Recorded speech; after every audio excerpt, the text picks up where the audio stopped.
Hi అండి, నమస్తే. Welcome back to our channel. ఈరోజు మన వంటింట్లో ఎంతో రుచిగా ఆరోగ్యకరంగా ఉండే పక్కా ఆంధ్ర స్టైల్ ఆకుకూర పప్పు ఎలా చేసుకోవాలో చూపిస్తున్నాను రండి. అంతేకాకుండా ఇది వేడి వేడి అన్నంలోకి కానీ నెయ్యి వేసుకొని తింటే చాలా బాగుంటుందండి. ఆ రుచే వేరు. అంతేకాకుండా రాగి ముద్దలోకి కానీ చపాతీలోకి కానీ పూరీలోకి కూడా తినచ్చు. ఈ పప్పు చాలా బాగుంటుంది. ముందుగా ఎలా చేసుకోవాలో ఈ ప్రాసెస్ చూద్దాం రండి. ఫస్ట్ మొదటగా ఒక కుక్కర్ తీసుకొని అందులో సరిపడంత కందిపప్పు వేసుకొని శుభ్రం చేసుకోవాలి. శుభ్రం చేసుకున్న తర్వాత అందులోకి మీడియం సైజ్ కట్ చేసి పెట్టుకున్న ఒక 3-4 టమోటాలు వేసుకోండి. అలాగే కట్ చేసి పెట్టుకున్న ఉల్లిపాయలు, కొద్దిగా చింతపండు, అలాగే కొద్దిగా పసుపు, కొంచెం పచ్చిమిరపకాయలు అంటే మీ కారానికి తగ్గట్టు వేయండి. అలాగే మనం కడిగి పెట్టుకున్న ఆకుకూర, ఫ్రెష్ తరిగిన ఆకుకూర వేసుకోవాలి. తర్వాత నీళ్లు సరిపడంత వేసేసుకొని మూత పెట్టుకొని మీడియం హీట్ మీద 3-4 విజిల్లు వచ్చేంత వరకు ఉడికించుకోవాలండి. ఈ పప్పుని ఎక్కువగా రాయలసీమ సైడ్ చేస్తుంటారండి. అంతేకాకుండా ఈ ఆకుకూర పప్పుని ఎవరైనా సరే ఈజీగా, సింపుల్గా బ్యాచిలర్స్ కూడా చాలా తేలిగ్గా కుక్కర్లో 10-15 నిమిషాల్లో చేసుకునేలాగా ఈజీగా చూపించానండి. పూర్తి వీడియో చూడండి, రెసిపీ అప్పుడే మీకు అర్థమవుతుంది.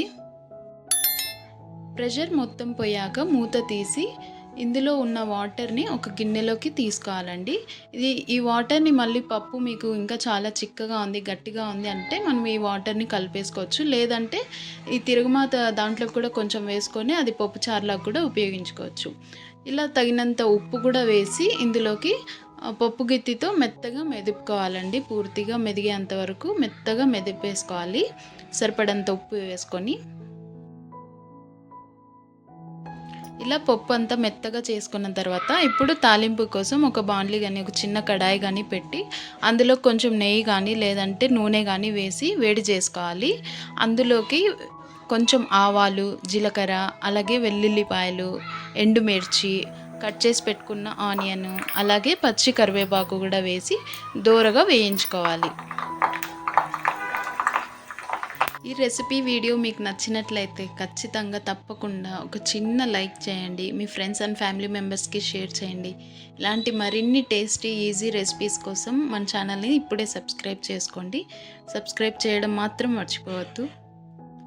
ఇలాగ తాలింపుని కమ్మటి వాసన వచ్చేంత వరకు, అంటే వెల్లుల్లి మరి ఈ ఉల్లిపాయ మంచిగా సువాసన వచ్చేంత వరకు బాగా వేయించుకోవాలండి. కరివేపాకు కూడా బాగా వేగాలి. అప్పుడే ఆ తాలింపు రుచి ఇస్తుంది. పప్పుకు కూడా చాలా బాగుంటుంది అప్పుడే. ఇలాగా ఈ తాలింపు అంతా వేగినాక ఈ కమ్మని తాలింపును తీసుకెళ్ళి పప్పులో వేసుకోవాలి. పప్పులో వేసుకొని బాగా కలిపేసుకొని అన్నంలోకి కానీ చపాతీలోకి కానీ పూరీలోకి కానీ తింటే చాలా బాగుంటుంది. రాగి ముద్దలోకి కూడా చాలా బాగుంటుందండి ఇది. అంతేనండి, గుమ్మగుమ్మలాడే వేడి వేడి ఆకుకూర పప్పు రెడీ అండి. మీరు కూడా ఇంట్లో ట్రై చేసి ఎలా వచ్చిందో కామెంట్లో తెలియజేయండి. వీడియో నచ్చినట్లయితే తప్పకుండా లైక్ చేయండి, సబ్స్క్రైబ్ చేసుకోండి.